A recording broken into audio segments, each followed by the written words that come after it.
Assalamualaikum warahmatullahi wabarakatuh. Shalom, Om Swastiastu, Namo Buddhaya, salam sejahtera bagi kita semua. Selamat pagi, saya Ika Nabila selaku moderator yang akan memandu acara pembekalan PKPA Angkatan 23 tahun 2025 pada hari ini. Saya ucapkan terima kasih dan selamat datang kepada Profesor Dr. Ari Purwadi SHM HUM CCDCMC selaku pemateri pada pagi hari ini. Sebelum acara dimulai, saya akan bacakan kurikulum vitae dari pemateri kita. Dengan nama Dr. Ari Purwadi SHM HUM CCDCMC, lahir di Malang 20 Agustus yang beralamat Geria Kebraun Utama. Dengan riwayat pendidikan lulus Fakultas Hukum Universitas Erlangga pada tahun 1982, lulus Magister Hukum Ilmu Hukum Universitas Narotama Surabaya pada tahun 2002, dan lulus Doktor Ilmu Hukum Universitas 17 Agustus pada tahun 2014. Baik, langsung saja kami persilahkan Bapak untuk menyampaikan materi tentang hukum acara perdata kepada Profesor Dr. Ari Purwadi SHM HUM CMC. Waktu dan tempat dipersilahkan. Makasih Mbak Ika. Saya berdiri aja biar dekat. Ini terlalu jauh. Ya. Makasih. Assalamualaikum warahmatullahi wabarakatuh. Selamat pagi, salam sejahtera buat kita semua.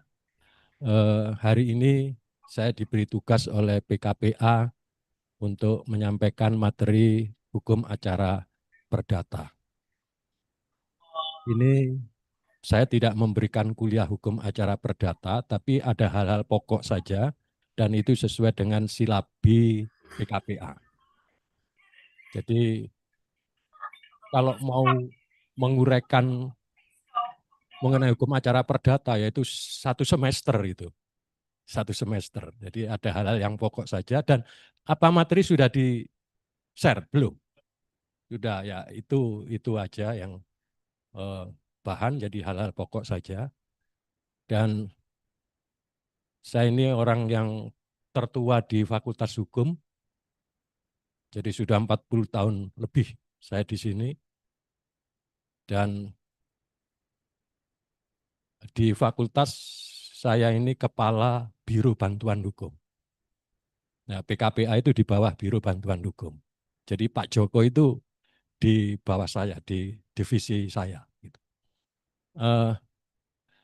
Baik, kalau kita bicara tentang hukum acara perdata, tentu sudah familiar ya Bapak-Bapak Ibu, bahwa hukum acara perdata itu adalah lebih ke fokus bagaimana kita beracara di pengadilan. Ketika kita beracara di pengadilan, tentu ada tahap-tahap yang harus dilakukan. Nah, itu melalui prosedur yang ada di dalam hukum acara perdata. Ketika kita bicara tentang perkara apa yang bisa masuk ke pengadilan, dalam hal ini pengadilan negeri atau pengadilan agama, itu adalah berupa permohonan dan gugatan. Kita batasi saja ke gugatan saja. Kita bicara tentang gugatan. Ketika kita bicara tentang gugatan, itu tentu ada tahap administrasi dan ada tahap yudisial. Yang saya tampilkan ini adalah tahap yudisial. Tahap administrasi, karena kita ini sudah familiar dengan e-court, maka pendaftaran perkara semuanya itu melalui sistem elektronik. Saya tidak akan membahas itu ya. Saya kira kita nanti sudah familiar lah dengan e-court ya, meskipun ada tahapan-tahapan yang harus dilakukan untuk silakan ya, monggo. Jadi saya hanya bicara tentang prosedur perkara perdata yang itu sudah ke tahap yudisialnya. Ke tahap yudisialnya. Jadi kalau kita pertama kali tentu kita bicara tentang para pihaknya. Ya, kalau gugatan itu mesti ada penggugat dan tergugat. Ya. Kalau kita nanti diposisikan sebagai penggugat sebagai kuasa penggugat, berarti kita harus sudah punya surat kuasa. Surat kuasa itu sudah sejak awal ketika para pendaftaran kita harus sudah punya surat kuasa karena itu nanti diupload di dalam sistem itu.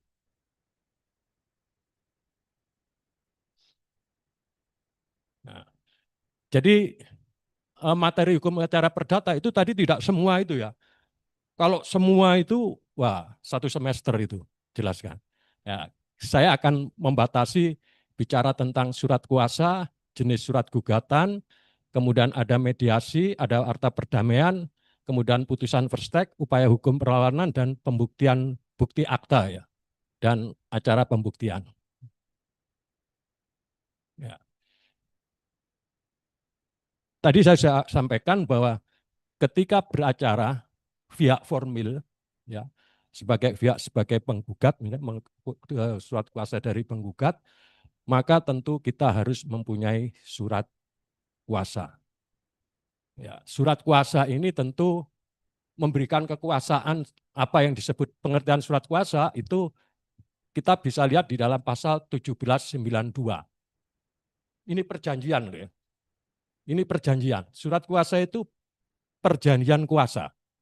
Dan itu sudah diatur di dalam buku 3 BW tentang perikatan. Jadi Anda nanti itu melakukan perjanjian dengan pemberi kuasa. Itu perjanjian. Berarti kalau ada perjanjian, ada hak dan kewajiban. Jadi itu diatur di dalam pasal 1792, apa yang disebut pengertian surat kuasa. Jadi di situ ada dua pihak, yaitu pemberi kuasa dan penerima kuasa. Ya, merupakan perjanjian, merupakan persetujuan. Lanjut. Ya, itu dasarnya, itu tadi sudah saya sampaikan, 1792 KUH Perdata. Saya lebih suka menggunakan BW sebenarnya, tapi teman-teman biasanya di dalam praktek itu pasti pakai KUH Perdata. Tapi secara akademis itu bukan KUH Perdata, karena beda dengan kalau kita bicara tentang KUH pidana. Itu memang secara undang-undang, Undang-Undang Nomor 1 Tahun 51, Undang-Undang Darurat itu memang sudah disampaikan bahwa itu adalah hukum kitab Undang-Undang Hukum Pidana, bisa disebut. Besok tahun 2006 sudah berubah ya. Kita belajar lagi nanti KUH pidana ya. Dan memang ada perbedaan sistematika ya. Kalau yang lama ada pelanggaran dan kejahatan, sekarang tidak ada itu yang baru itu. Jadi sekali lagi persetujuan. Persetujuan memberikan kuasa. Untuk apa? Untuk bertindak atas nama pemberi kuasa. Ya. Dengan melakukan suatu tindakan hukum. Jadi karena persetujuan itu harus ada kesepakatan dan itu mengikat kedua belah pihak. Terus, ya, memang jenis surat kuasa itu ada dua. Surat kuasa umum dan surat kuasa khusus. Kalau surat kuasa umum itu pengurusan, hanya pengurusan. Lebih luas lagi. Ya, yang kita gunakan nanti bukan surat kuasa umum, tapi surat kuasa khusus untuk kepentingan tertentu. Apa? Kepentingan beracara. Lanjut. Ya. Jadi kalau umum ini ya pengurusan keperluan non litigasi jadi lebih luas lagi. Tapi kita tidak perlu melakukan ini. Kita lebih ke surat kuasa khusus. Lanjut. Nah, kalau surat kuasa umum ini tadi ya, lanjut. Khusus ya.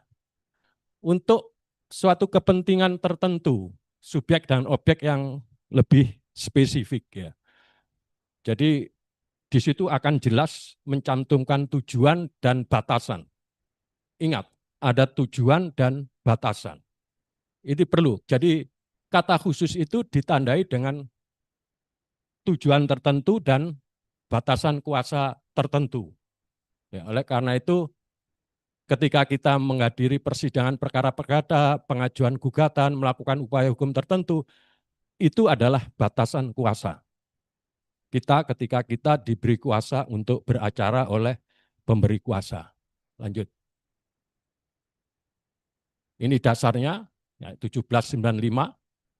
Ya. Ada di situ dengan jelas ruang lingkupnya dan batasan kewenangannya. Ya, ini sahnya surat kuasa, ya, dibuat secara resmi, ya, bisa di bawah tangan. Ya. Tapi kalau kepentingan pengadilan itu ya harus tertulis, ya. Ada materinya, materai itu sesuai dengan Undang-Undang Nomor 10 Tahun 2020. Ya, kemudian identitasnya harus jelas, batasan kewenangan itu harus ada dan ditandatangani oleh pemberi kuasa dan penerima kuasa. Ya. Jadi karena batasannya harus jelas, maka penerima kuasa harus menjalankan sesuai dengan apa yang dirinci di dalam ruang lingkup kewenangan yang diberikan oleh pemberi kuasa. Jadi kalau di luar itu, ya nggak boleh. Kalau toh terjadi kerugian, itu berarti tanggung jawab dari penerima kuasa. Itu akibatnya begitu. Lanjut. Ya, jadi kalau kita bicara apa sih fungsi surat kuasa dalam hukum acara perdata, itu representasi hukum. Jadi mewakili pemberi kuasa. Untuk apa? Ya diawali dengan mengajukan gugatan, mengajukan jawaban, menghadiri sidang, mengajukan bukti, melakukan upaya hukum seperti banding dan kasasi. Lah. Ini adalah bentuk-bentuk dari representasi hukum yang itu harus dimuat ruang lingkupnya di dalam surat kuasa. Dan itu bukti resmi untuk tindakan hukum yang bisa dilakukan dan dapat dipertanggungjawabkan secara hukum. Lanjut. Ya, jadi komponennya ini ya. Jadi nanti saya beri contoh begitu ya, ada identitas para pihak ya. Terus kemudian ruang lingkup kuasa, di atas ada pernyataan memberi kuasa ya. Ada kata-kata khusus ya. Khusus itu berarti itu menandakan bahwa itu adalah kuasa khusus. Kemudian ruang lingkupnya, kemudian tanda tangan dan kemudian diberi materai ya sesuai dengan peraturan yang berlaku. Lanjut.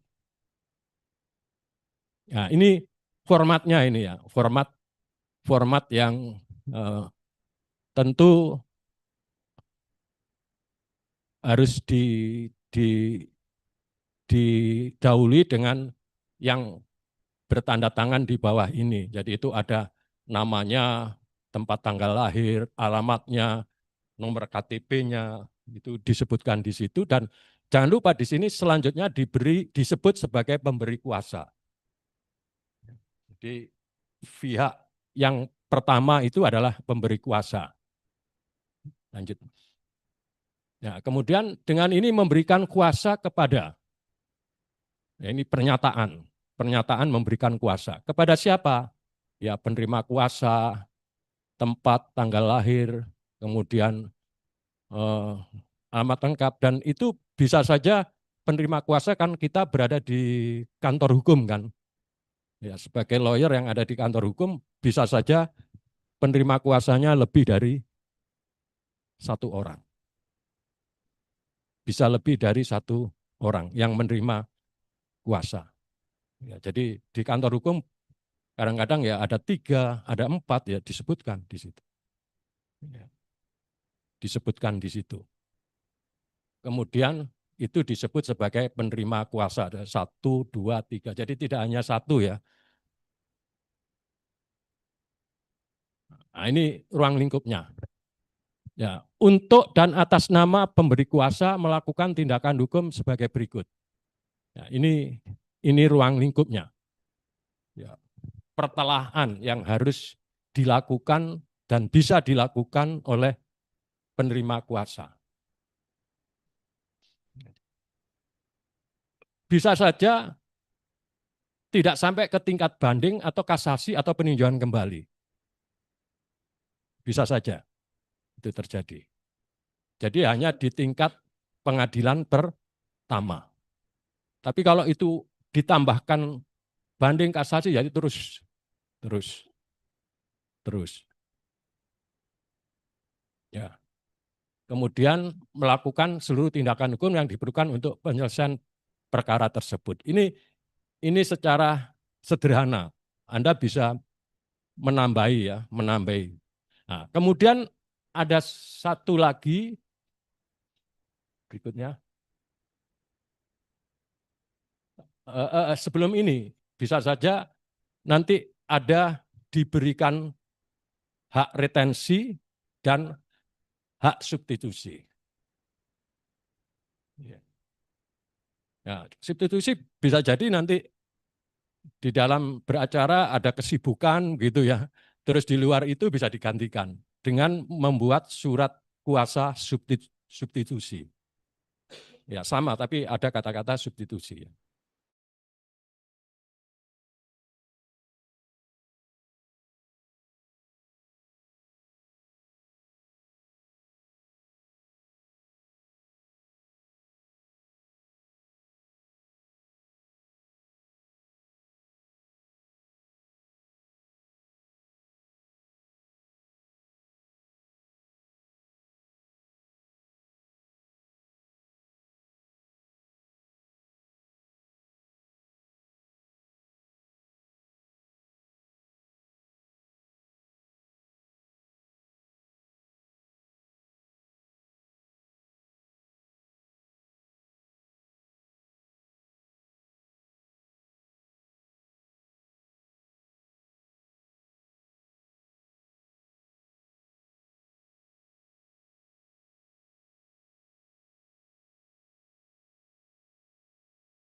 Oke, bisa dengar itu.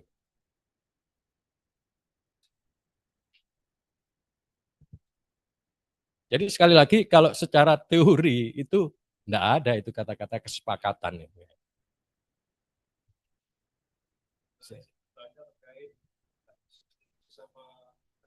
Hmm.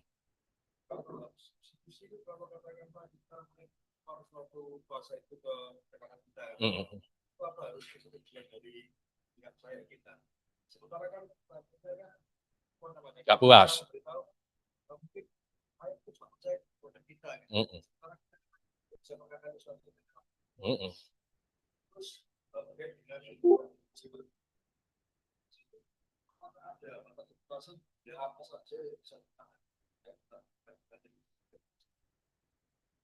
Enggak ada batasan. Ya, bisa. Bisa.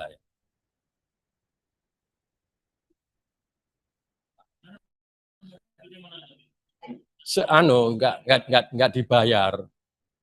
Sampai kan honornya enggak dibayar.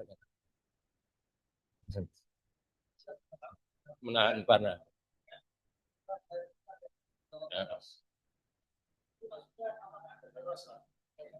Enggak ada. Pokoknya dia bisa menahan. Kalau nggak bisa menahan ya buat apa?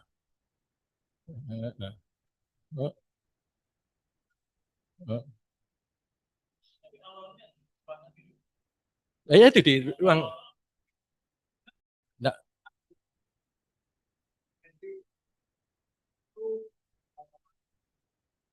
iya, dukungannya. Aset. Itu bukan barangnya, bukan jaminan. Beda, hak retensi dengan jaminan beda.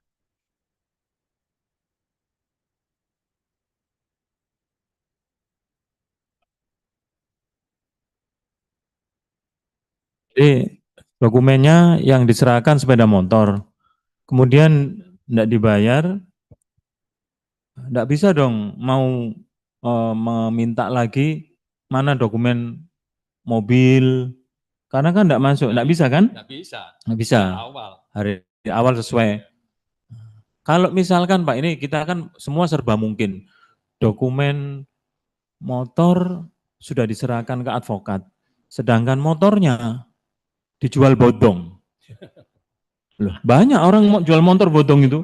Nah, akhirnya advokatnya dapat bayaran apa, Pak? Nah, itu bagaimana itu solusinya? Ya, secara hukum ya ada proses lagi, tapi masa pengacara atau advokat itu ngurusi begitu. Memang sudah risikonya. Tapi jarang ya retensi itu disampaikan. Jarang.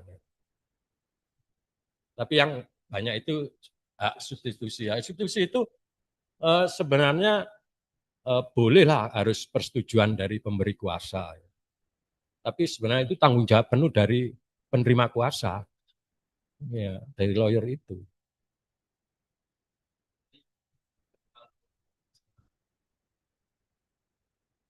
Motor itu digadaikan atau gimana kan? Apakah dijual bodong? Apakah itu termasuk ke kode etik gitu? Soalnya kan kita sebagai lawyer nantinya kan nggak mungkin lah kita apa? Yang jual bodong itu yang apa? Oh, kliennya, iya maksudnya. Kliennya. Enggak, maksudnya kan kita sebagai lawyer nanti kan tidak bisa menjaga yang ini kan? Itu ya. aja. Jadi yang jual itu adalah kliennya tadi tanpa surat, padahal suratnya ditahan oleh advokat tadi penerima kuasa. Hak retensi itu jarang, tapi yang banyak itu hak substitusi dan itu tanggung jawab dari apa penerima kuasa kalau ada hal yang tidak ada aturan yang secara khusus itu mengatur nggak ada. Ya kode etiknya ya tentu dia harus bertanggung jawab ya karena dia yang mendapatkan itu. Oke, sekarang saya akan coba untuk bicara tentang sesuai dengan silabinya, yaitu tentang macam-macam gugatan. Ya, lanjut.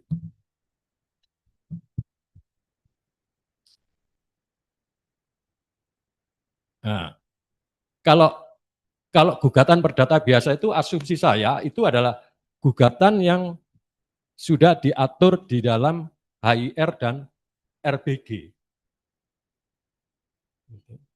Jadi ketika kita mengajukan gugatan itu ada kepentingan hukum ya, karena dirugikan sebagai penggugat.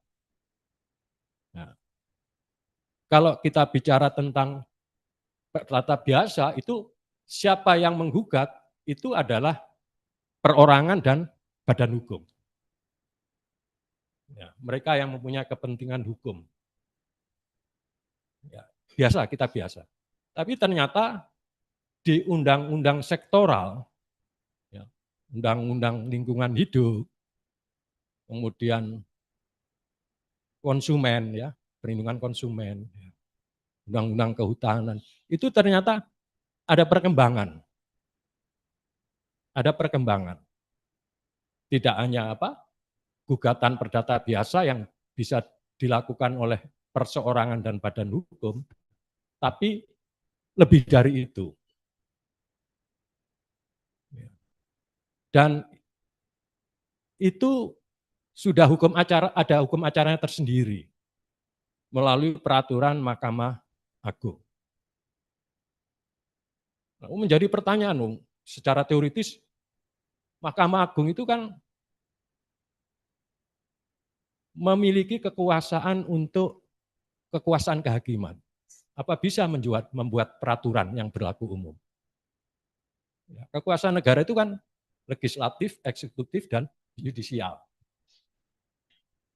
Ya, ternyata yang bisa dilakukan itu menurut Undang-Undang Kekuasaan Kehakiman oleh Mahkamah Agung itu membuat peraturan yang berkaitan dengan acara, hukum formilnya. Ya. Ada misalnya gugatan perwakilan kelompok, tidak ada ini di sini, di HIR. Adanya di peraturan Mahkamah Agung, bagaimana kita beracara itu. Ya, oleh karena itu, terus Mbak.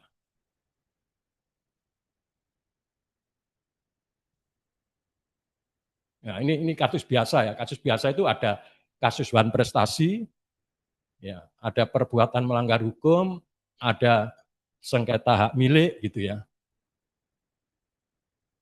Biasanya wan prestasi dan perbuatan melanggar hukum itu hati-hati ya. Anda kalau nanti soal ini dengan kasus yang demikian ini masuk ke wan prestasi atau perbuatan melanggar hukum ya. Itu beda ya, beda. Udah beda. Ya, beda sekali, beda. Izin bertanya, Pak. Kalau katakanlah kita menangani suatu peristiwa, Pak ya. Peristiwa tersebut katakanlah masuk ke ban prestasi sama PMH. Katakanlah seperti itu, Pak ya. Nah, misalkan kita mengajukan gugatan, misal katakanlah fokusnya cuma di ban prestasi, Pak. Terus katakanlah gugatan kita kalah. Nah, apakah kita bisa mengajukan lagi di PMH-nya? Apakah itu termasuk nebis in idem apa bukan itu, Pak? Enggak. Beda, Pak ya. Karena beda substansinya. Iya. Meskipun dengan kan kalau wan prestasi itu kan dasarnya ada hubungan kontraktual kan. ya, Tapi kalau ini kan enggak ada. Beda. oh gitu, Pak. Walaupun kasusnya sama, berarti nggak ada di sini deh, Pak. Enggak, Pak ya berarti ya. Enggak. Oh, siap. Jadi tapi kita tidak boleh mengajukan gugatan dua-duanya. Surat gugatan kan enggak boleh. Enggak boleh wan prestasi dari satu-satu. Jadi memang ketika kita mengajukan gugatan, minta ganti rugi. Kita lihat apakah ada hubungan kontraktual obligasi, obligatur, ya, kewajiban. Tapi kalau kemudian dikatakan tidak ada, ya jangan pakai wan prestasi. Ya, itu sering teman-teman teman-teman advokat ya di luar itu, kepala alumni itu ya datang ke saya, gini. Draftnya diberikan ke saya, wow jangan, ini jangan bahan prestasi, ini perbuatan melanggar hukum. Nggak bisa, pasti ditolak, nggak ada dasarnya. Ada yang mengatakan, oh ini cukup, ini bahan prestasi aja. Dengan bukti-bukti yang ada. Itu hati-hati itu. Lanjut. Nah ini, class action. Ya, class action. Itu di Undang-Undang Pengelolaan Lingkungan Hidup itu ada class action. Tapi acaranya lupa saya, di peraturan Mahkamah Agung nomor berapa itu ada. Itu diterjemahkan sebagai gugatan perwakilan kelompok. Jadi ada kelompok yang diwakili dan ada kelompok yang mewakili. Itu tentu kaitannya dengan terhadap suatu perusahaan yang melakukan pencemaran lingkungan secara masif gitu ya. Kemudian pelanggaran hak konsumen. Jadi di situ dikatakan gugatan perwakilan kelompok diajukan oleh satu atau beberapa orang yang mewakili kepentingan sekelompok orang atau masyarakat yang memiliki kepentingan dan mengalami kerugian serupa. Gugatan ini berguna dalam perkara yang melibatkan banyak pihak dengan permasalahan yang sama. Masalahnya sama, dasar hukumnya juga sama. Itu class action. Lanjut. Nah, ini ya menghemat waktu, menghemat biaya, daripada kalau uang kerugiannya sama, dasar minta kerugiannya sama, satu-satu kan bisa jadi nanti waktunya banyak, biayanya banyak, dan terus kemudian bisa jadi putusannya akan berbeda-beda. Ya. Terus, ya ini contoh kasus ya, perusahaan tambang digugat karena melakukan pencemaran lingkungan secara masif sehingga masyarakat rugi. Itu bisa diajukan dengan class action oleh beberapa perwakilan warga untuk mewakili kepentingan seluruh komunitas terdampak. Ya. Tuntutannya penghentian pencemaran dan kompensasi atas kerusakan lingkungan yang dialami masyarakat. Jadi bukan diberikan ke setiap masyarakat, tapi dikompensasikan bagaimana pemulihan lingkungan ya menjadi semula. Terus, nah ini contoh-contoh ya, ada gugatan banjir itu melalui class action di Jakarta ya, kemudian pemadaman listrik juga pernah, itu gugatan lumpur Lapindo. Itu contoh-contoh kasus class action ya. Masih banyak lagi, ini hanya beberapa aja. Nah, kemudian ada lagi legal standing. Legal standing itu LSM, Lembaga Swadaya Masyarakat. Cuman di sini lembaga swadaya masyarakat itu yang harus diperhatikan adalah legitimasi itu. Jadi misalnya saja kalau ada lembaga swadaya masyarakat yang mengajukan legal standing, mengajukan gugatan mengenai adanya kerugian konsumen misalnya ya, secara massal misalnya.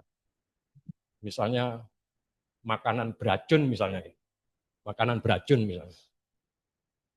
Itu LSM-nya ya harus mempunyai anggaran dasar melindungi konsumen.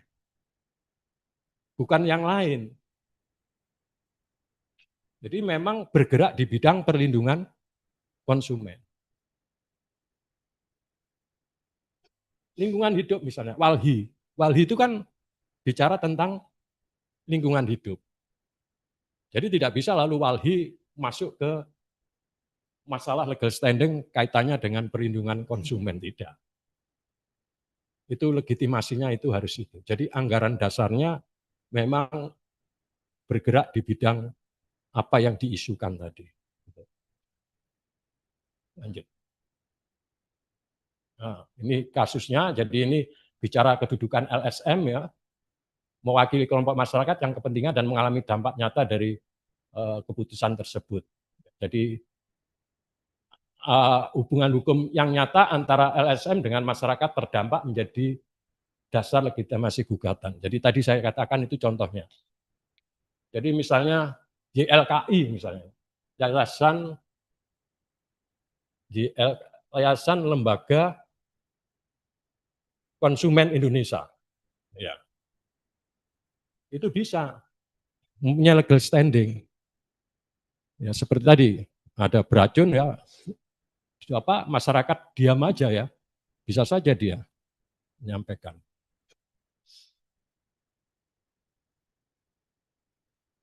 Terus, nah ini Walhi ya, ada Walhi, ada ICW ya, mengenai korupsi ya, kebijakan pemerintah ini, ya, contoh-contoh ini ya. Terus, nah ini citizen lawsuit, warga negara. Ya. Ada lagi ini ya, melindungi kepentingan umum atau kepentingan publik. Ya. Meskipun secara pribadi tidak mengalami kerugian langsung. Ya, perlindungan lingkungan hidup, hak asasi manusia, ya, pencegahan pelanggaran hukum yang berdampak luas.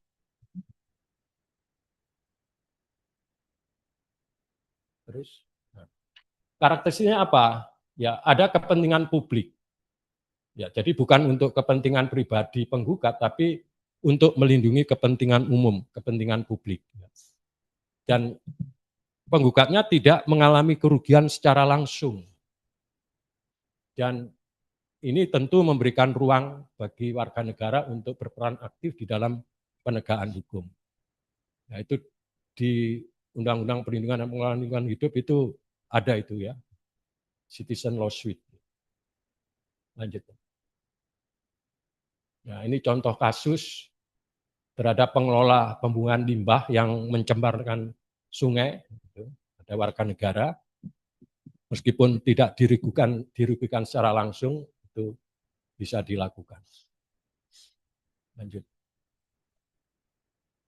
Nah, ini citizen lawsuit itu ada kasus udara, ya, lumpur itu pernah juga ada warga negara, kemudian jalan rusak, kemudian krisis air ya di Bekasi. Lanjut. Nah, ini kaitannya dengan strategi advokasi ya. Jadi pendekatan strategis dalam mengadvokasi beberapa jenis gugatan untuk mencapai hasil yang optimal. Pertama, lanjut. Ya, ini gugatan biasa. Ya. Ini harus kita kuasai betul tentang teorinya. Ya. Jadi ketika kita bicara tentang klien harus bisa menceritakan sesuai apa yang peristiwanya yang dialami. Dan kita harus mempunyai kekuatan dengan fakta itu kita bisa melakukan identifikasi hukumnya. Karena tidak setiap fakta itu adalah fakta hukum. Kita harus saring. Oleh karena itu teori itu harus kita kuasai betul. Jadi kita harus bisa memilah.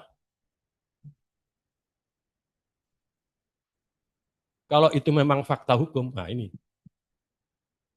teorinya bagaimana, ya itu betul-betul harus kita kuasai. Ya. Tentu harus dibarengi dengan menyiapkan bukti yang relevan. Alat bukti, nanti kita akan bicara tentang alat bukti.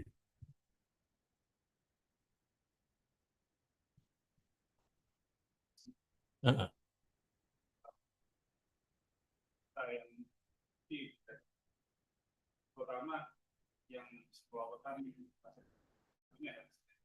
karena kan banyak LSM yang abal-abal. Ya.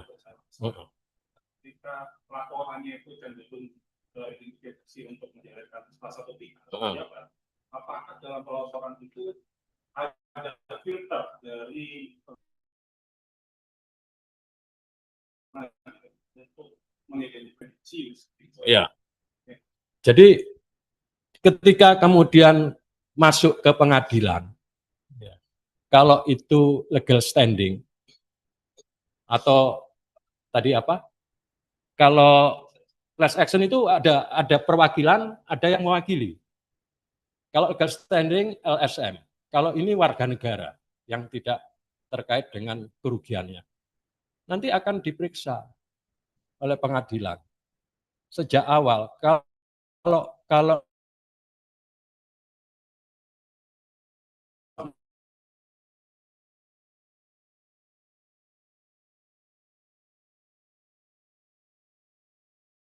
memang tidak mempunyai kualifikasi lawan, tentu akan berpikiran kualifikasi itu.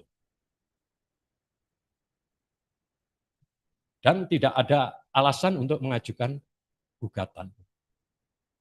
Kan akan ditolak oleh pengadilan, akan tidak diterima. Jadi memang sejak awal itu disaring itu dulu. Apa legalitasnya, legitimasinya itu benar apa enggak dia bisa mewakili. Tapi nanti perkara, oh ini hanya apa ya menjatuhkan ya, nanti putusannya kan di dalam pembuktian, nanti di dalam proses. Jadi berjalan, tapi sejak awal itu akan disaring. Berhak enggak LSM ini mewakili, ya, sebagai apa ya, mewakili mereka-mereka yang dirugikan, mempunyai legal standing. Kalau enggak akan, tapi kalau iya sudah, tapi di dalam proses itu masih terus kan dengan bukti-bukti, hanya kalau buktinya enggak benar kan ya bisa disanggah. Ya iya, tapi sejak awal memang disaring legal standingnya, bisa enggak dia bertindak sebagai penggugat, mempunyai kualifikasi sebagai penggugat, tapi jalan terus. Nanti bermainnya dengan pembuktiannya bagaimana. Itu. Ya, kalau ingin menjatuhkan itu kan dibuktikan. Itu ya. Nah, penyelesaian non litigasi. Ya, seperti mediasi. Itu kita harus siapkan. Kita harus siapkan bagaimana kalau kita sebelum masuk, ya ini kan sebelum masuk ke persidangan kan masih di dalam apa kuasa, itu sudah sejak awal kita coba klien itu ya, melakukan apa perdamaian. Nanti kita akan bicara tentang mediasi. Mediasi itu kan sebenarnya adalah pranata hukum lebih dekat pada penyelesaian non litigasi. Ya, mediasi itu. Tapi kemudian melalui peraturan Mahkamah Agung itu lalu dimasukkan proses persidangan. Jadi di apa ya itu? Dilakukan bahwa sebenarnya kalau menurut HIR dan RBG yang namanya perdamaian itu bisa dilakukan dari mulai awal sampai dengan sebelum putusan pengadilan diputus. Itu HIR begitu. Tapi ini kan pranata hukum mediasi itu kan non litigasi kan. Alternative dispute resolution mediasi. Tapi kemudian dimasukkan ke sana. Pada waktu 30-40 hari. Tapi biasanya sangat jarang ya untuk bisa kemudian damai, itu jarang. Tapi tidak menutup kemungkinan selama persidangan itu menggunakan HIR RBG untuk menuju ke perdamaian sebelum putusan dijatuhkan. Kalau mediasi itu biasanya sudah kadung panas ya nggak mau sudah. Nggak mau. Tapi sebenarnya pekerjaan advokat itu kalau dilakukan damai itu enak udah.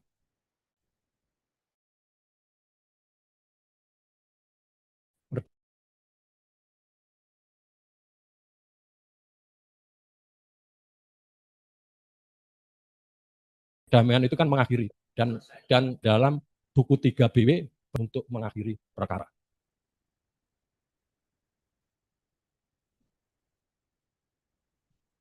Jadi pernah terjadi sudah mau kesimpulan ya, tapi itu terakhir, kesaksian terakhir. Lalu kesaksiannya sudah ditolak enggak? Sudah datangkan ahli, sudah enggak? Karena apa? Kita melakukan perdamaian. Udah selesai. Padahal itu menjelang ada kesimpulan, ada putusan. Pakai apa itu? Pakai HIL. Itu bukan mediasi tapi dading. Perdamaian, dading. Dading itu bahasa Belanda, perdamaian. Dading. Jadi nggak tahu apa kok ada mediasi itu. Padahal sebenarnya begitu masuk itu sudah pakai HIRBG sudah. Cuman lalu kalau mediasi ada mediator. Ada mediator, ada pihak ketiga. Dan mediator itu bukan majelis hakim, tapi ada mediator. Mediator itu ada dua. Ada hakim, ada yang non-hakim. Harus bersertifikasi sebagai mediator. Seperti saya ini punya sertifikasi dari BNSP sebagai mediator. Tapi saya tidak pernah daftar di pengadilan untuk jadi mediator. Karena umumnya mereka yang berkara itu kalau mediasi, mediatornya itu minta hakim. Karena gratis. Kalau non-hakim harus bayar. Saya nggak usah lah, cuma pengetahuan aja untuk mediator penyelesaian di luar pengadilan gitu. Kalau mau mediasi ya. Jadi perdamaian itu penting. Kita enak lah. Gitu. Nanti kita akan bicarakan. Kemudian di luar pengadilan, ya mediator. Sering itu mediator. Jadi gimana kalau kita damaikan aja di luar pengadilan, kita panggil dua-duanya. Kalau advokat tanpa sertifikasi mediator nggak bisa. Itu yang di pengadilan, Pak. Tapi kalau cuman gini, kalau mediasi di luar pengadilan itu kan tidak mempunyai kekuatan hukum tetap kan. Kalau mediasi hasilnya pengadilan itu pasti dikemas dalam putusan hakim.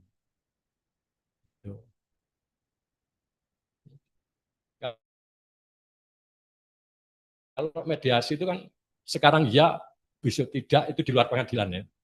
Bisa jadi lalu berperkara lagi. Tapi kalau sudah masuk ke pengadilan, mediasi, hasil mediasi kemudian dikukuhkan dalam putusan hakim, ya udah mempunyai kekuatan eksekutorial. Cuman itu, kalau di luar pengadilan bolehlah usahakan damai, tapi bisa saja sekarang ya, besok tidak gitu ya udah. Kita sebagai mediasi di luar pengadilan, kemudian didaftarkan di pengadilan, itu sah Pak ya? Nggak bisa. Harus mediator? Iya, harus di sana. Nggak bisa tidak. Nggak ada mekanisme pendaftaran, nggak ada.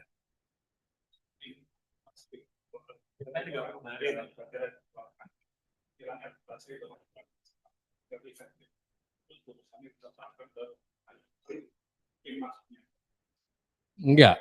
Jadi gini, kita kan punya badan administrasi institusional yang dibuat oleh negara, yaitu Badan Administrasi Nasional Indonesia, BANI itu. BANI itu kekuatannya sama dengan putusan hakim. BANI itu sama. Tidak perlu didaftarkan. Loh.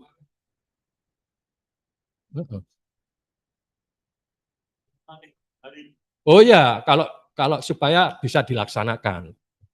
Artinya apa? minta bantuan pengadilan kalau tidak mau melaksanakan, gitu kan?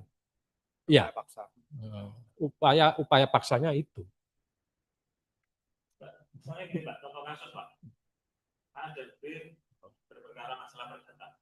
Saya ini advokat, saya mediasi boleh nggak Pak? Boleh. Cuma kelemahannya hasilnya itu tidak 100% dilaksanakan. Iya, bisa jadi di kemudian hari tidak puas. Boleh.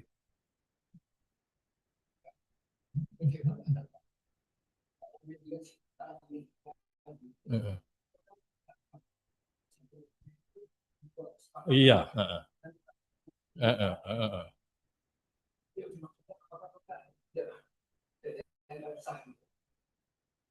Itu kan hanya pengikat kedua belah pihak saja.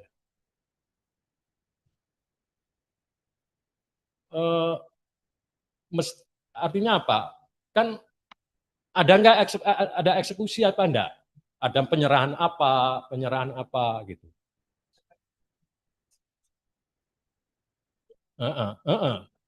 Iya. Adakah pelaksanaan mengenai apa misalnya menyerahkan sesuatu gitu. Kalau itu tidak diserahkan, bagaimana? Proses lagi ya.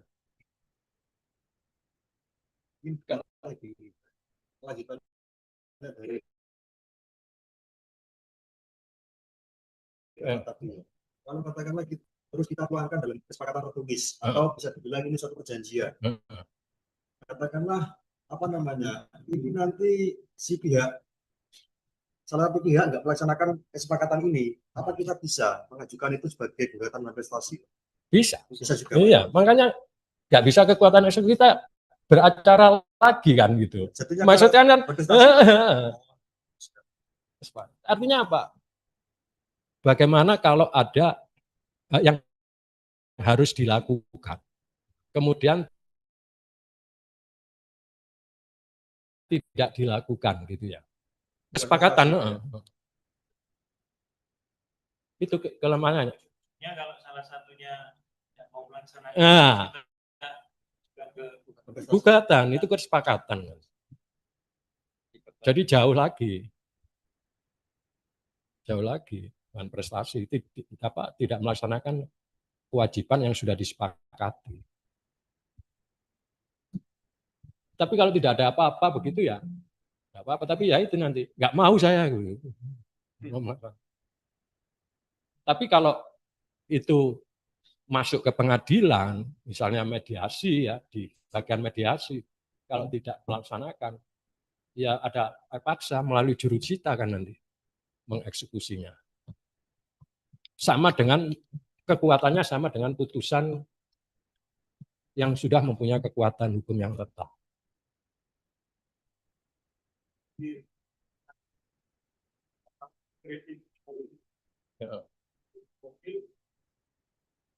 Kalian berapa bulan?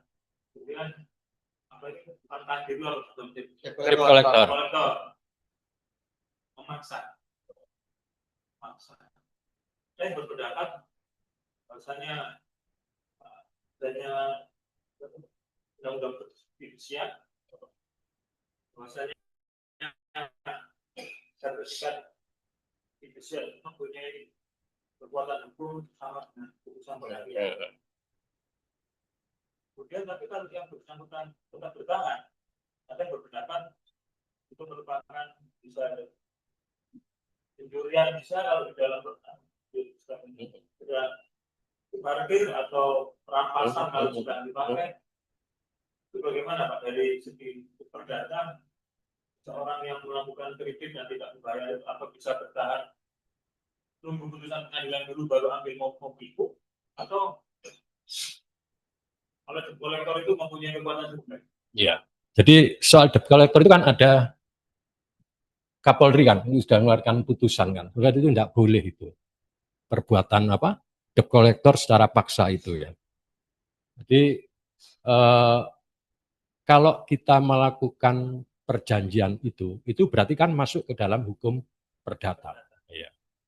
Ketika kemudian kaitannya itu fidusia, ya harus didaftarkan memang. Dewan kantor didaftarkan. Nah ini kalau sudah pendaftaran tentu mempunyai kekuatan eksekutorial. Tapi kalau yang memegang mobil tidak mau menyerahkan, Pak, gimana? Walaupun mempunyai kekuatan.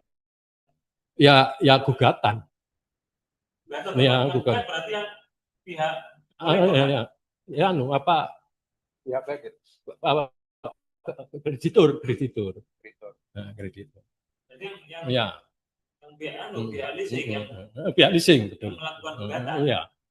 Jadi sebenarnya itu hubungan keperdataan. Ketika kemudian ada aturannya. Dan kalau ada aturannya itu sebenarnya kan itu perjanjian standar kan. Standar kontrak kan.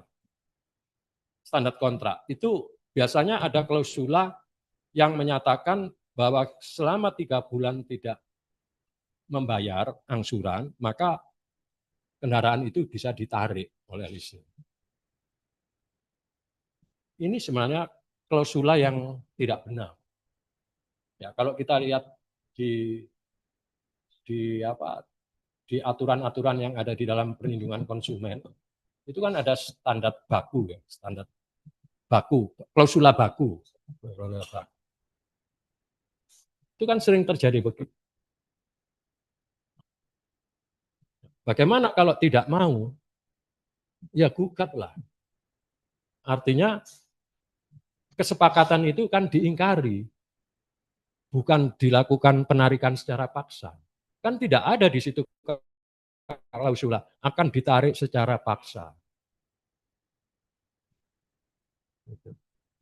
Jadi makanya kalau kita bicara tentang klausula baku yang ada di perjanjian baku itu memang harus hati-hati. Kredit sepeda motor kadung seneng gitu ya. Yang cuci enggak dibaca, udah langsung tanda tangan. Ya. Jadi sebenarnya itu hubungan keperdataan. Jadi kalau memang nggak mau, kamu wan prestasi. Sebutkan aja di situ. 3 bulan nggak membayar. Tapi sebenarnya untuk menarik itu kalau tidak mau, ya harus melalui proses itu. Jadi sekarang ini kacau juga kehidupan hukum itu pokoknya ya kadang-kadang mereka merasa bersalah kan ya sudah diam aja. Merasa apa nggak memenuhi kewajiban itu. Tapi kalau misalnya kemudian diajukan gugatan itu bayar piro nih.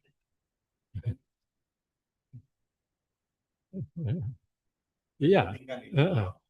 Waktunya juga ya. Dan kita dengan dengan konsumen ya, di pihak konsumen nanti konsumen kasihan kan bayar uang panjer posko terus bayar kita untuk bolak-balik ke pengadilan. Ya sudah. Itu cicilannya berapa? Ya itulah kemudian saya lanjutkan ya. Jadi pembuktian itu harus perlu dilakukan ya. Kemudian argumentasi, jadi ada proses ketika kemudian ada gugatan, kemudian ada proses jawab menjawab itu dalam bentuk jawaban tergugat, kemudian replik, duplik, baru kemudian acara pembuktian. Ya. Kemudian kesimpulan. Jadi nanti Bapak Ibu kalau sudah jadi advokat ya sudah harus tahan banting. Tahan banting. Cuman jadi advokat yang putih ya. Jangan advokat yang hitam.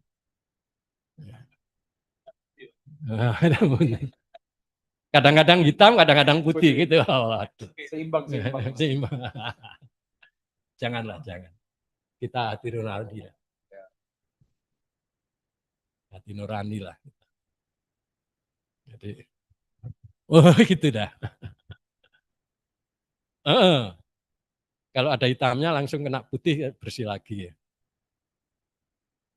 Ya, di class action. Saya kira ini sudah bisa dibaca lagi. Kita lanjut ke lagi aja, nanti kita lebih banyak diskusi. Lanjut aja, Mas. Lanjut aja.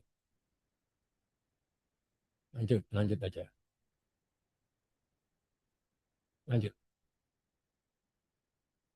Nah, ini hanya apa? Perbandingan ya. Kalau perdata biasa itu kan penggugatnya individual ya. Kalau class action kelompok, kalau citizen lawsuit itu adalah warga negara. Ya, kerugiannya langsung, kalau class action itu kolektif, kemudian tidak langsung. Ya. Kalau kepentingan pribadi, kalau class action adalah kelompok dan citizen lawsuit itu publik ya. Kalau tujuannya mengajukan gugatan tentu kalau perdata biasa itu adalah ganti rugi, kalau class action itu kompensasi massal, kemudian citizen lawsuit itu perlindungan umum ya. Di Surabaya itu pernah ada, lupa saya itu ada citizen lawsuit ya. Jadi dia mewakili publik ya, tidak pribadi, kepentingan pribadi. Nah, sekarang mediasi itu ya. Mediasi itu diatur Perma nomor 1 tahun 2016. Jadi kita bicara di sini, tidak ada ini nih. Mediasi ya. Ada mediasi. Jadi saya tidak semuanya ya. Jadi ini tidak semuanya saya jelaskan. Langsung.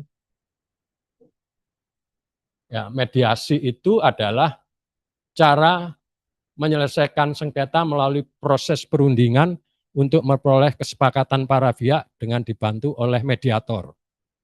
Ya, Perma nomor 1 tahun 2016 hadir sebagai penyempurnaan dari peraturan sebelumnya untuk meningkatkan efektivitas penyelesaian sengketa di pengadilan. Jadi ini yang terbaru. Sebelumnya ada 2008 yang terbaru. Jadi intinya ada suatu perundingan dan didampingi oleh mediator sebagai pihak netral yang memfasilitasi adalah kesepakatan yang itu disepakati secara bersama antara penggugat dan tergugat. Lanjut. Ini latar belakang ya, latar belakang. Jadi latar belakangnya itu penyelesaian lebih efektif, ya, kemudian mengatasi penumpukan perkara. Ya, maksudnya begitu. Ya. Jadi itu integrasi mediasi ke dalam proses beracara di pengadilan. Jadi ini diintegrasikan. Jadi seperti yang saya sampaikan, ketika kita bicara tentang mediasi, itu adalah proses penyelesaian sengketa di luar pengadilan, non litigasi. Apa? Negosiasi, mediasi, arbitrase. Tapi ini dimasukkan ya, diintegrasikan ke dalam proses beracara di pengadilan, litigasi. Itu maksudnya begitu. Dan memperkuat fungsi pengadilan ya. Jadi proses pengadilan yang bersifat memutus ya, adjudikasi, memutus. Jadi adjudikasi itu proses memutus. Proses memutus itu di pengadilan. Tugas pengadilan itu apa? Memeriksa, mengadili, itu tiga kata kuncinya. Memeriksa, mengadili, dan memutus. Nah, memutus ini adalah dalam pengertian, berarti tugasnya adalah tugas adjudikasi. Ada proses untuk memutus. Nah, kalau kita berada di lingkungan penyelesaian di luar pengadilan, adjudikasi itu hanya pada arbitrase. Ya, kalau proses negosiasi tidak ada memutus, itu kesepakatan. Mediasi pun juga begitu, tidak memutus. Cuman ada pihak netral, tapi berpulang kepada kesepakatan para pihak. Tapi kalau arbitrase itu adjudikasi. Sama dengan pengadilan. Adjudikasi. Ya, mendorong perdamaian tentu. Lanjut. Ya, tujuannya adalah meningkatkan efektivitas, menciptakan keadilan bermakna dan memperkuat hubungan. Lanjut. Ya, prinsipnya ya, kerahasiaan, kesukarelaan, ketidakperpihakan dan kepentingan terbaik. Sukarela ya, jadi sukarela. Kalau tidak rela ya nggak akan tercapai hasil mediasi yang kita inginkan bersama.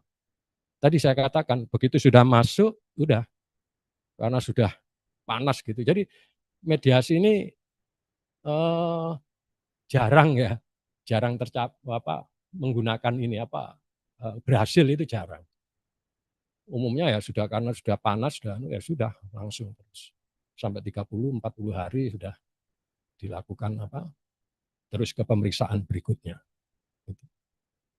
Tapi Bapak Ibu nanti memang harus mengikuti tahapan ini. Makanya menjadi waktu itu menjadi molor begitu loh. Menjadi molor, diberi kesempatan 30 hari kan bertambah kan waktunya untuk berperkara itu. Lanjut. Nah, ini prosedurnya ya. Penawaran, kemudian ada pemilihan mediator, kemudian mediasi, kemudian kesepakatan perdamaian, kemudian hakim mediator itu melaporkan hasil itu ke hakim, majelis hakimnya ya.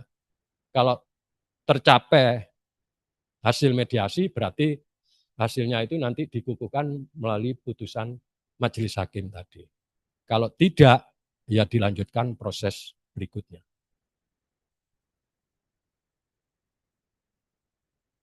Langsung. Ini peran ya. Peran. Ya, saya kira Anda juga bisa berperan nanti sebagai mediator. Meskipun tadi saya katakan kalau di luar pengadilan itu kekuatannya ya tergantung itikat baik ya dari para pihak. Karena kalau tadi disampaikan ada kesepakatan tapi kalau tidak dilaksanakan ya itu bukan prestasi sudah.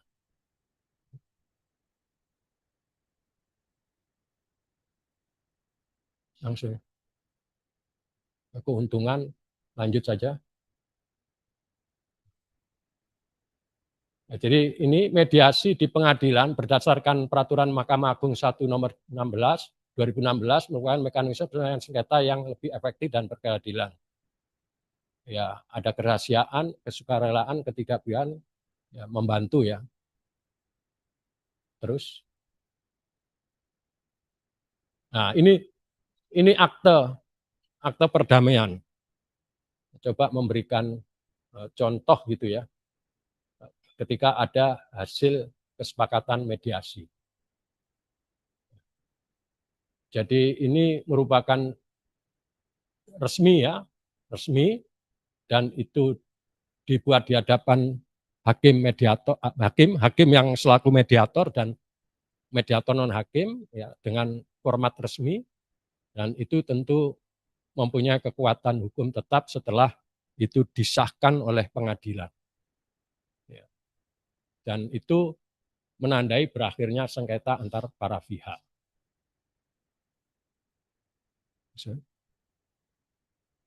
Nah, ini kasus bahan prestasi utang piutang, ya ada perusahaan konstruksi mengalami kesulitan keuangan dan tidak mampu membayar utangnya kepada pemasok bahan itu, kemudian sesuai dengan perjanjian yang telah disepakati, kemudian mengajukan gugatan bahan prestasi ke pengadilan. Lanjut. Ya, prosesnya tentu ada penawaran mediasi kalau itu sudah masuk ke pengadilan, kemudian ada pengakuan proposal, ya. Proposalnya tentu bisa jadi mengakui kesulitan dan ada proposal terkait dengan restrukturisasi utang dengan pembayaran bertahap. Jadi nanti kan yang akan disampaikan di dalam mediasi ini. Ya. Kemudian mempertimbangkan kondisi ini, ya tentu bisa jadi ada kesepakatan yang dituangkan dalam akta perdamaian yang mengikat kedua belah pihak. Jadi kalau sudah disetujui restrukturisasi utang tadi, itu masuk di akta perdamaian. Lanjut. Nah, ini waris, ya. Untuk waris, ya itu tidak merata begitu. Ya, ada yang menganggap bahwa saya harus lebih besar lagi bagiannya, tentu. Ya, kemudian bisa ada yang mengatakan ya harus sama rata ya sesuai dengan hukum waris yang berlaku. Ya bisa kemudian dilakukan perdamaian. Lanjut. Ya ini penyelesaiannya ada kesepakatan dan kesepakatan itu kemudian dituangkan dengan akte perdamaian dan itu dituangkan disahkan oleh pengadilan. Lanjut. Nah ini formatnya, ya ada akta perdamaian dengan nomor perkara lengkap, ya. Kemudian identitas para pihak, kemudian isi kesepakatannya, ya secara rinci kesepakatannya itu ditulis di situ ada hak dan kewajiban masing-masing pihak, kemudian ketentuan pelaksanaannya, ya, kapan dilaksanakan, kemudian sanksinya bila tidak dilakukan pelaksanaannya. Kemudian pengesahan ada tanda tangan para pihak, kemudian disahkan oleh hakim mediatornya. Lanjut. Nah, ini contoh, ya, ada bagian pembuka, tentu itu adalah identitasnya yang berperkara, ya. Ada nomor perkaranya juga. Lanjut. Ya, kemudian isi kesepakatan perdamaiannya, itu. Jadi tadi sudah disampaikan kapan pelaksanaan kesepakatannya, itu kalau ada harus disampaikan di situ. Kemudian pernyataan bahwa para pihak saling melepaskan hak untuk mengajukan gugatan atau tuntutan di kemudian hari terkait dengan sengketa ini. Ini perlu ya. Jadi tidak perlu menggugat kan. Ya harus dilaksanakan karena mempunyai kekuatan eksekutorial tadi. Akta perjanjian itu. Karena dikukuhkan oleh putusan hakim. Lanjut. Nah, kemudian penutup itu ditandatangani, ya, kemudian disahkan oleh hakim mediator. Lanjut. Nah, kekuatannya tentu mengikat secara hukum, ya, kemudian dapat dieksekusi dan itu mengakhiri perkara. Ya, harus disahkan oleh pengadilan, baru memiliki kekuatan hukum tetap dan mengikat kedua belah pihak. Jadi mempunyai kekuatan eksekutorial sehingga kalau tidak dilaksanakan bisa mengajukan eksekusi ke pengadilan dengan bantuan jurusita. Lanjut. Nah ini manfaatnya menghemat waktu bagi pengadilan, ya mengurangi beban perkara, ya, menghindari proses persidangan yang panjang. Lanjut saja. Nah ini tipnya ya, jelas dan spesifik. Jadi ketika nanti mendampingi klien ketika pada proses mediasi dan kita anjurkan untuk berdamai, tentu ada hal-hal yang harus diperhatikan. Artinya apa? Harus spesifik. Yang disepakati itu harus spesifik, jelas. Jadi jangan sampai di kemudian hari itu terjadi suatu penafsiran yang berbeda-beda. Ditafsirkan antara penggugat dan tergugat yang berbeda-beda. Harus jelas betul itu. Kemudian dapat dilaksanakan oleh kedua pihak sesuai dengan kemampuan masing-masing itu harus diperhatikan, dan jangan lupa ada sanksi ya yang jelas kalau kesepakatan itu dilanggar. Ini peran Anda di sini yang nomor 4 itu. Ya. Jadi mengawal ya supaya kesepakatan itu sesuai dengan hukum yang berlaku. Ya, jangan sampai bertentangan dengan hukum ya. Jadi itu adalah bagaimana tips membuat akta perdamaian yang efektif.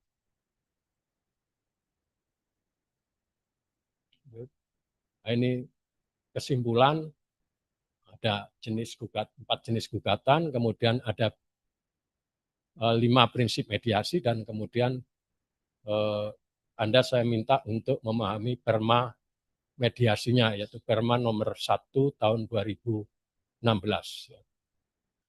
Mediasi. Lanjut. Terima kasih. Itu first take. Lanjut aja. Ada yang tahu first take itu apa? Masa nggak tahu? Putusan first take itu bukan itu. First take itu suatu proses persidangan yang sama sekali tidak dihadiri oleh tergugat maupun kuasanya. Sehingga putusan itu dijatuhkan bukan tanpa kehadiran. Itu kehadirannya itu selama proses pengadilan. Tapi kalau dia pernah hadir atau kuasanya pernah hadir, tidak bisa diputus first take. Ya, itu harus dipahami. Jadi artinya selama proses persidangan itu tergugatnya tidak pernah hadir. Jadi kalau Anda nanti di pihak penggugat, ketika kemudian harus ada putusan, maka putusannya itu first take. Kalau lawan kita itu tidak pernah hadir, termasuk juga kuasanya. Gitu. Dan ketika ada putusan first take, ya tentu Anda di pihak penggugat, wah di atas angin, karena tidak ada tangkisan, tidak ada pembelaan, tidak ada semuanya lah ya, karena main sendiri.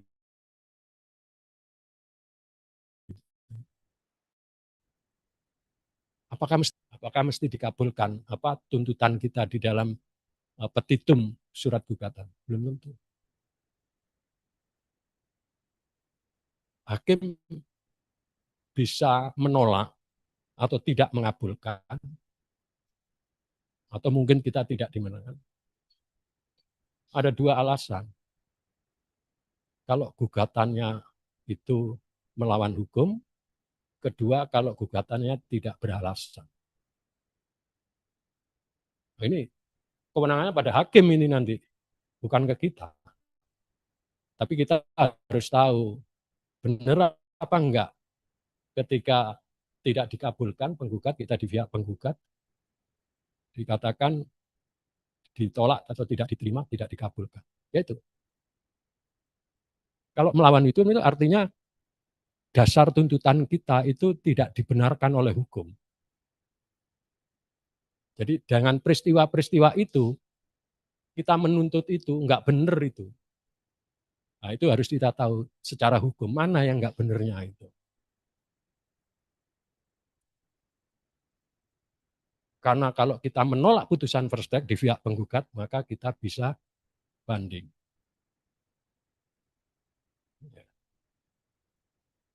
Tidak beralasan. Jadi tidak ada alasan untuk menuntut itu, kita harus tahu di mana.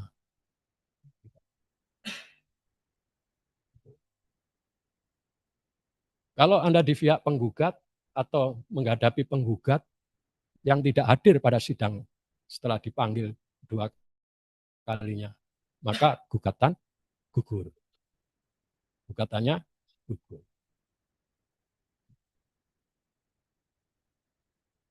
Jadi tidak selalu lalu kita di atas angin. Ya, kita cermati ya apa putusan first take dari hakim. Kalau kita di pihak penggugat yang pada posisi ternyata tergugatnya tidak pernah hadir, kuasanya juga tidak pernah hadir.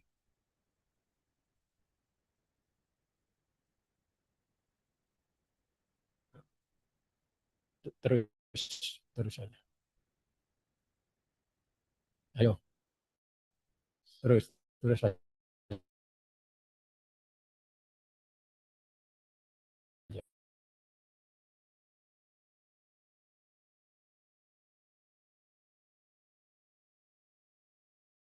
Ya.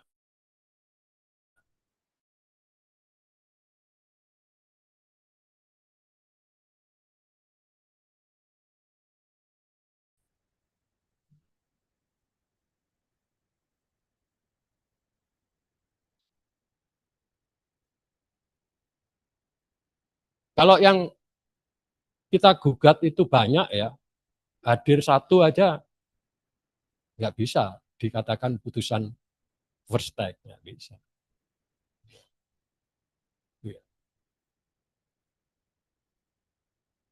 Nggak bisa, Pak. Macet ya. Ya. Kalau first take kan berarti misalkan gugat menggunakan gugat, ya, gugat first take. Apakah pihak tergugat bisa melakukan fight out ya? First take lawan. First take itu apakah mirip sama kayak banding gitu Pak? Yang gitu tapi pengadilannya masih oh nggak ke pengadilan tinggi.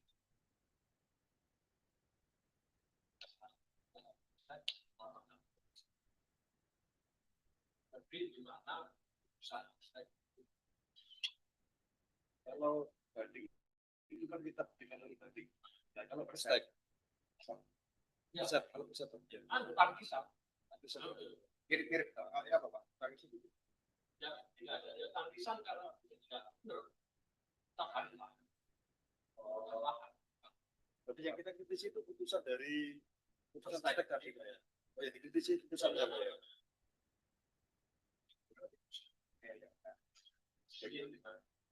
Iya.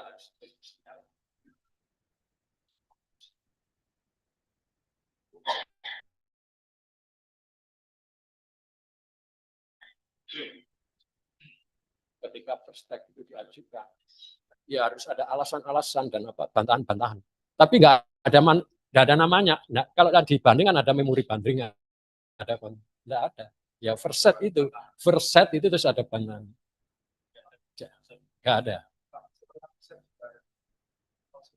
Set di pengadilan ini terus pada hakim itu tidak bisa banding. Ya bisa. Kalau dia tidak banding, punya kekuatan hukum bisa selesai.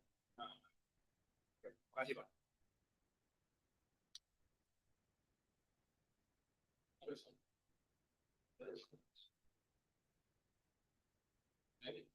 Selalu tidak selalu dikabulkan lawan tak lawan itu gugatan tidak beralasan.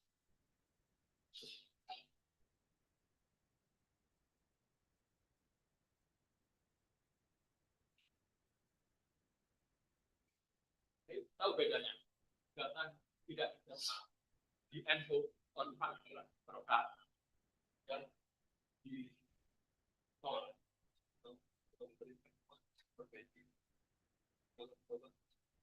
ya.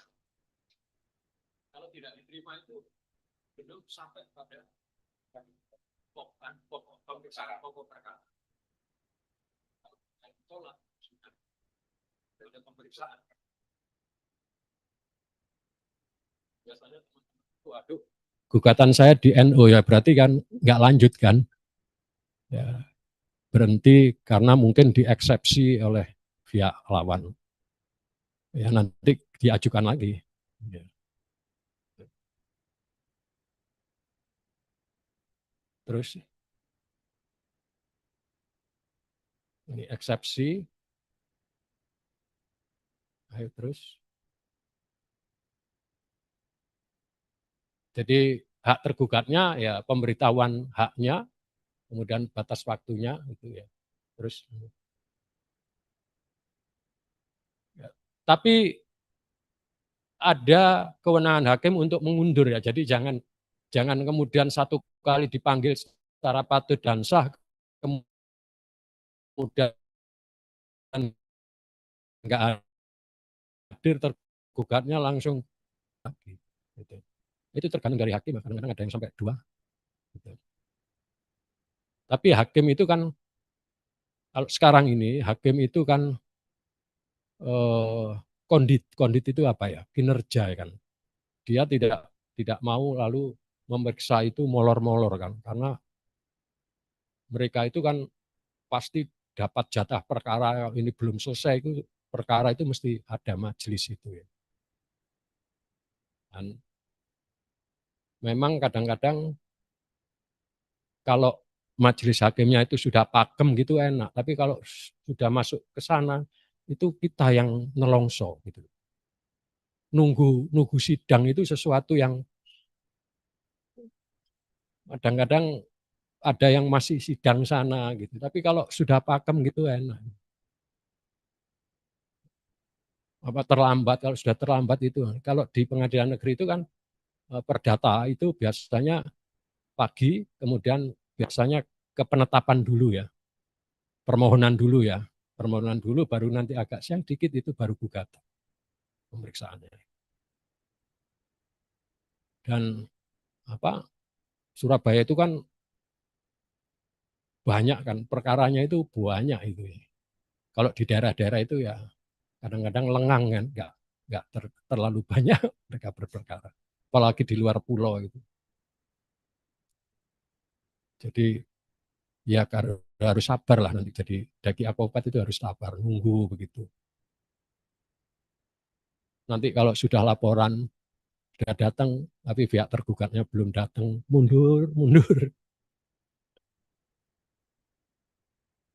Ya, ya.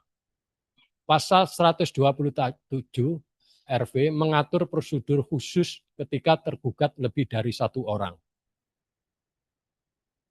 Jadi jika seorang atau telah tergugat tidak datang, pemeriksaan itu diundur, masih tetap diundur ya, diundur dulu. Ya, kalau kemudian diundur masih pemanggilan ulang, maka lalu persidangan dilanjutkan. Lanjut. Ya ini kondisi kalau tidak hadir, tetap tidak hadir, ya kemudian salah satu tidak hadir, ya kemudian ditunggu dulu lah. Gitu. Terus ya ini tata cara imperatif ya harus ada pengunduran, ya ada pemanggilan ulang bagi tergugat yang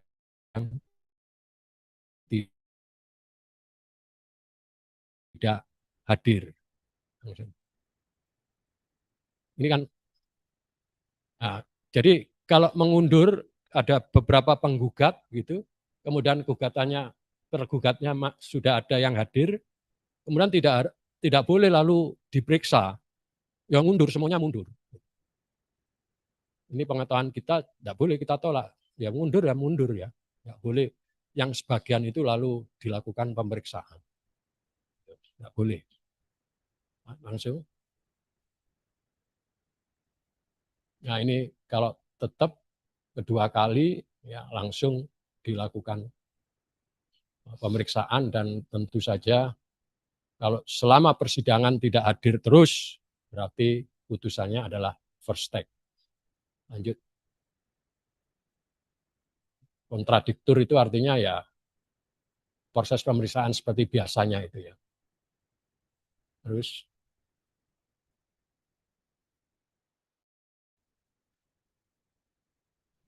ya, langsung ke pembuktian ya. Pertama, 2.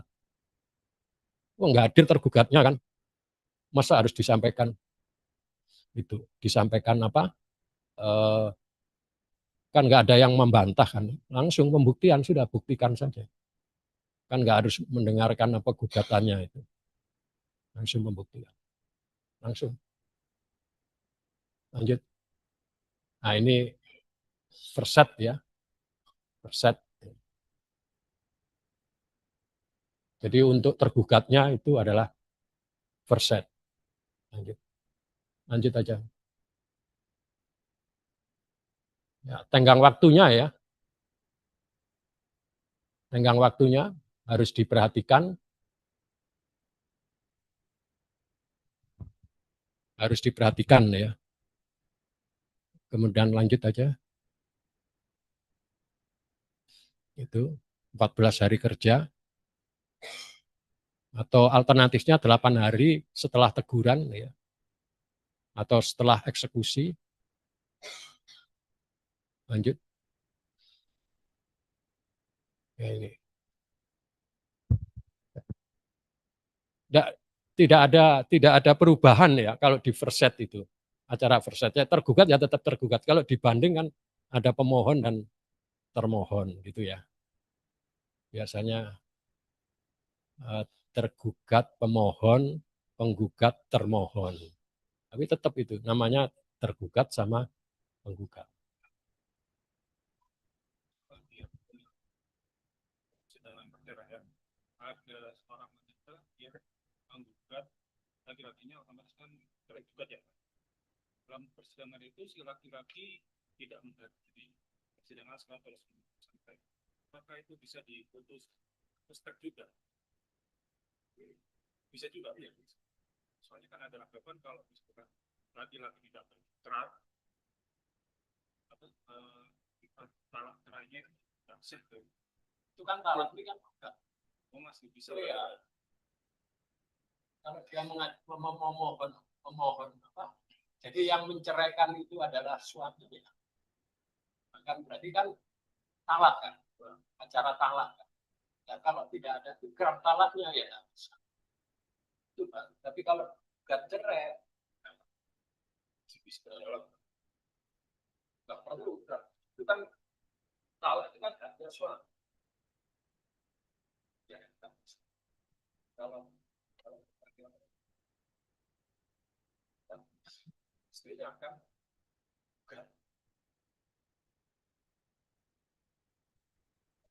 lanjutkan pertanyaannya ini.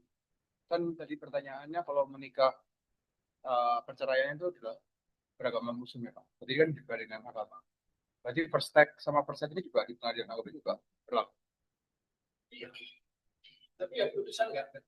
Pokoknya kalau nggak hadir tergugatnya ya suami loh. Ya. Jadi di pengadilan agama juga ada first take dan first take Pak. Kalau itu apakah dia lagi? Apa cuma ada kapan tahapnya?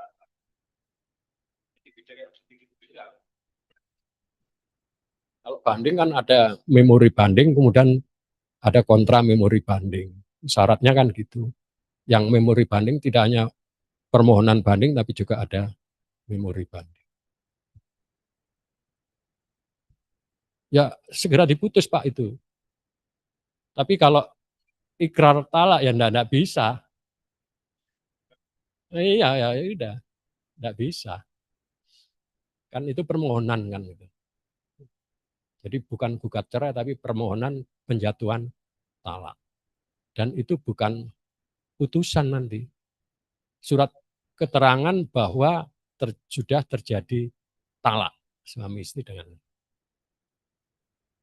sudah terjadi talak. Ya melalui ikrar talak tadi. Nah itu lalu dibawa ke KUA. Ini loh saya sudah nalak. Betul.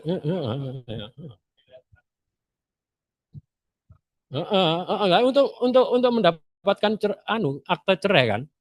Lah kalau mau kawin lagi kan harus apa?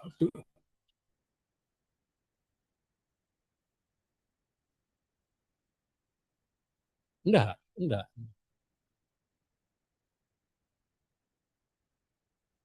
Kalau dia mau mengurus ya harus ada akte itu. Diberitahukan, ada pencoretan. Jadi itu ya. Terus batas itu ya, hanya 1 kali loh ya per set. Terus. Nah ini bukti ya, kita bicara ke pembuktian terus. Jadi kita berada di acara pembuktian. Jadi pembuktian di mana? Di sini, di bawah ini. Ya. Lanjut aja. Ada berapa alat bukti? Apa aja? Bukti tertulis, kemudian saksi, persangkaan, pengakuan dulu, persangkaan, sumpah. Ada 5, 1, 6, 3. Jadi bukti tertulis, saksi, pengakuan, persangkaan, sama sumpah. Pengakuan kok bukti ya? Mengakui. Mengakui. Iya. Kalau pidana itu saksi yang pertama. Saksi itu. Alat bukti. Saksi itu yang. Ya. Bukti tertulis itu salah satunya itu adalah akta. Ya, akta dan bukti lain ya, tertulis. Ya, bukti tertulis. Akta.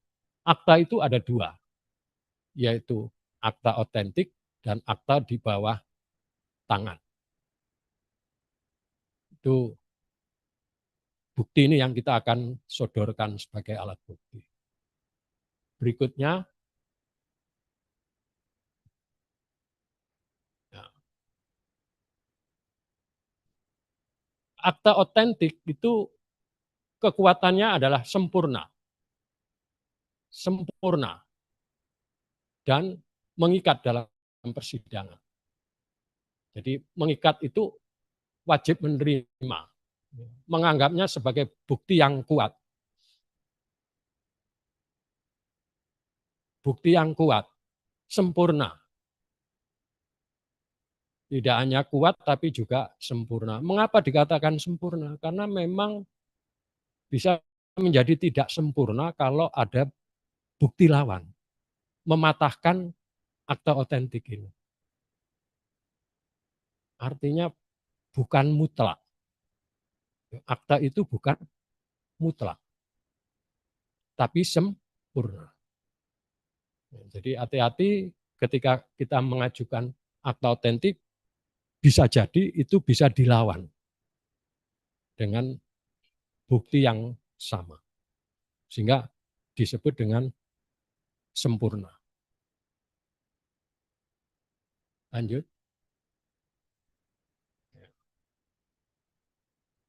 Jadi tadi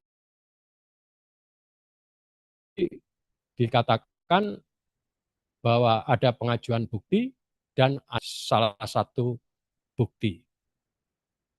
Ya, saksi. Jadi alat bukti yang kedua itu adalah saksi.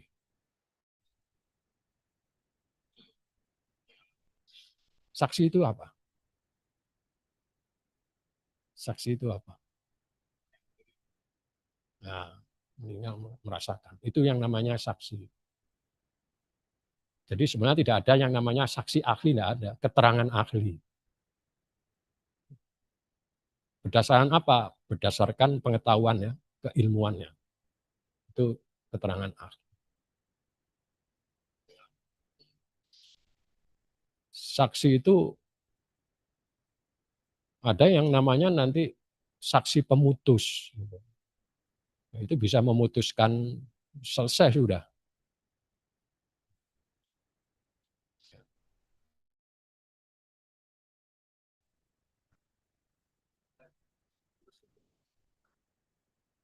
Saksi pemutus itu itu adalah kesaksian yang dimintakan oleh salah satu pihak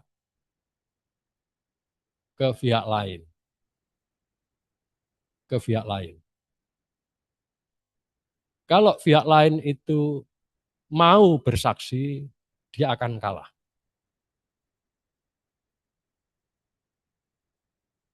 Dia, pihak lawan, tapi kalau mau bersumpah, maka kalah yang meminta. Tetapi kalau dikembalikan kepada yang meminta, maka yang tadinya diminta nggak mau, itu kalah. Ya, sih, gimana? Nah, iya. Nah, ke tergugat.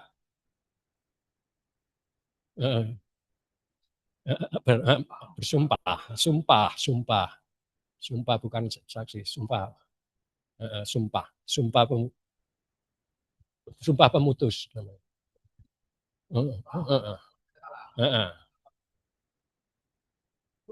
Dikembalikan yang itu yang sumpah. Ya nanti tergantung dari klausula yang diberikan oleh yang meminta tadi. Sumpah itu loh, ke sana tuh.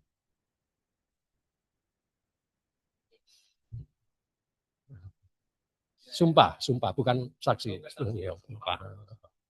Jadi ada saksi, ada sumpah. Sumpah itu yang terakhir kan, bukti sumpah.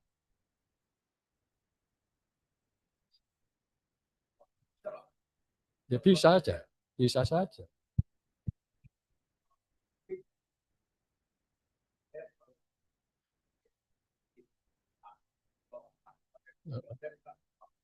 Iya, tapi tergantung dari ininya, klausulanya. Sumpahnya, klausula sumpahnya.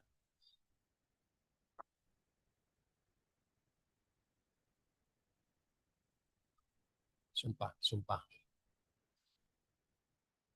Nggak pernah tahu, sekarang nggak ada ya. Nggak ada ya.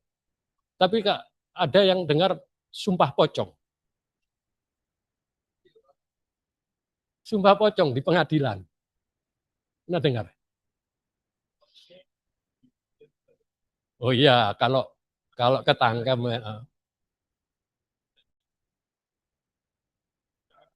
nggak ada. Sumpah pocong. Iya,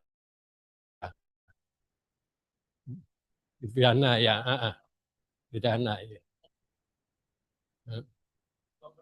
Tapi itu ada itu ya, sumpah memutus itu ada. Tapi teorinya ada itu. Macam-macam sumpah kan. Ada macam-macam sumpah. Lanjut. Nah, ini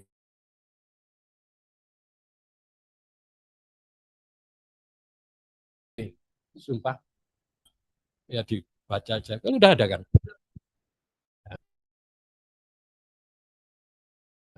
Ya. Oke. Ada yang lain pengajarnya.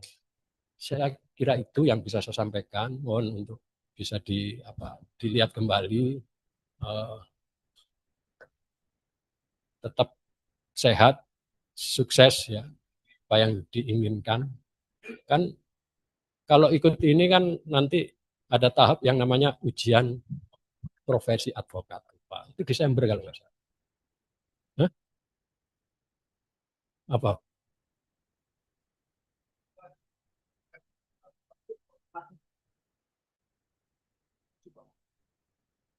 Berlaku kalau diminta. Jadi alat bukti itu adalah sumpah. Sumpah itu sebagai bukti ada sebagai sumpah yang diucapkan bahwa dia memberikan keterangan secara benar. Jadi misalnya saksi itu disumpah loh ya. Saksi disumpah, ahli juga disumpah. Tapi ini alat bukti. Iya, laku. Ya makanya itu nggak mau suruh sumpah pocong, nggak mau. Takut kan?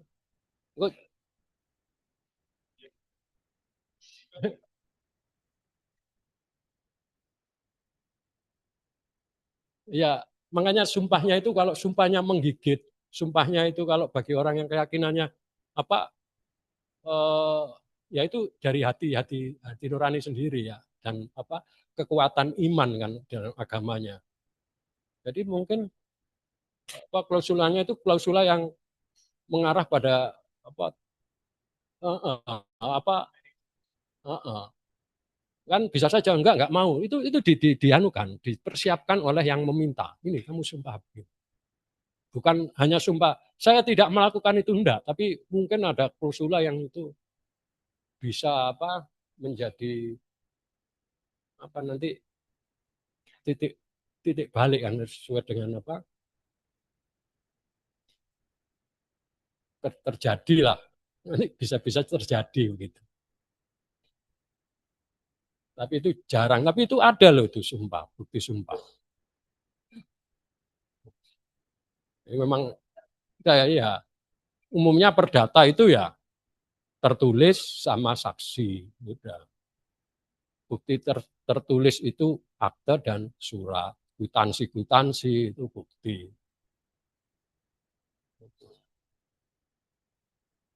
Kalau persangkaan itu ada dua, persangkaan menurut undang-undang dan persangkaan hakim.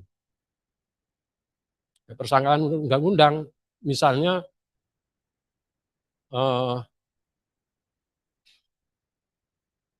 kita dianggap bahwa sudah apa melunasi angsuran ini selama 3 bulan terakhir, berarti yang lain-lain itu yang kesana itu dianggap sudah selesai, sudah lunas. Itu ada ketentuannya itu. Kalau menurut hakim ya persangkaan menurut hakim. Dari saksi ngomong, kesimpulan dari hakim kan itu, persangkaan itu. Misalnya tadi perceraian, Pak. Alasannya karena berbuat zina. Istrinya apa? Cerai. Gugat cerai.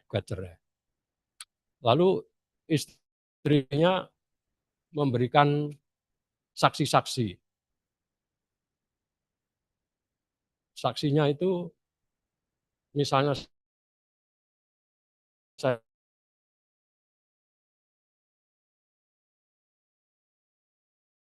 saja resepsionis hotel dengan perempuan ini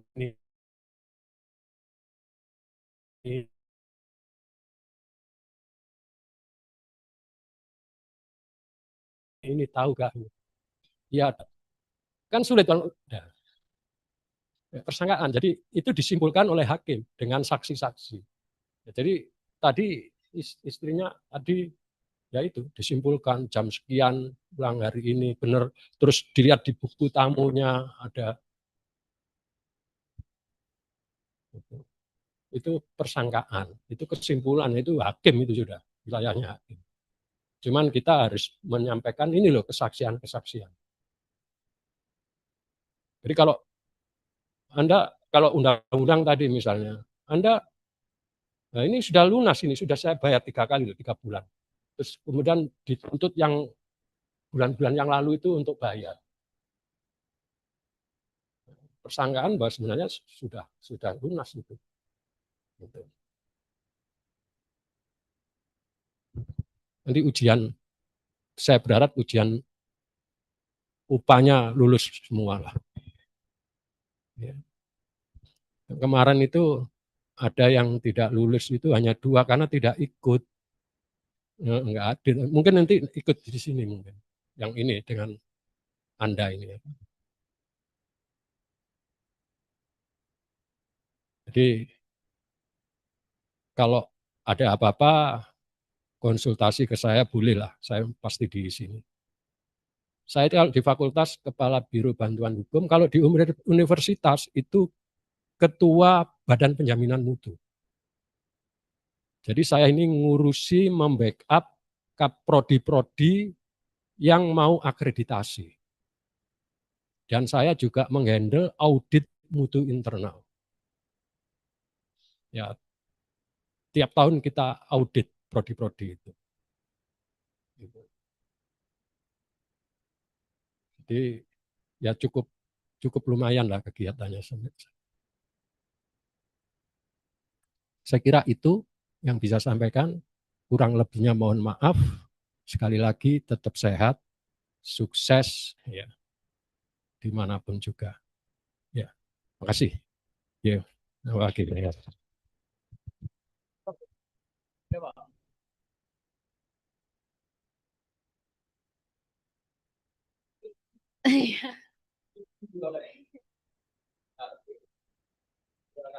Ya.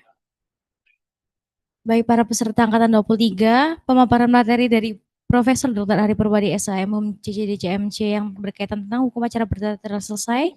Saya Ika Nabila selaku moderator pamit undur diri. Wassalamualaikum warahmatullahi wabarakatuh. Selanjutnya sesi foto bersama dimohon untuk maju ke depan. Terima kasih.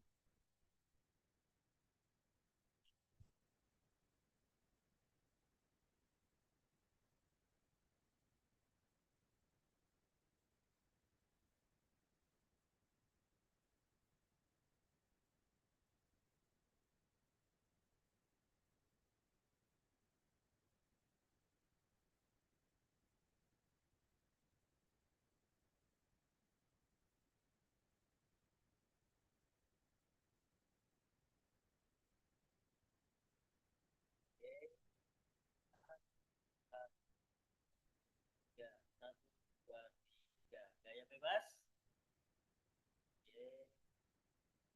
Satu, dua, tiga. Satu, dua, tiga. Terima kasih. Baik.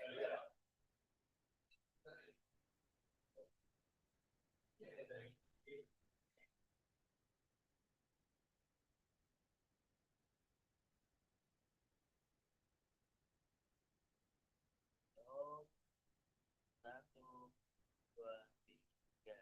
Satu, dua, tiga. Gaya bebas mungkin? Oke. Sambil senyum. Satu, dua, tiga. Satu, dua, tiga. Terima kasih.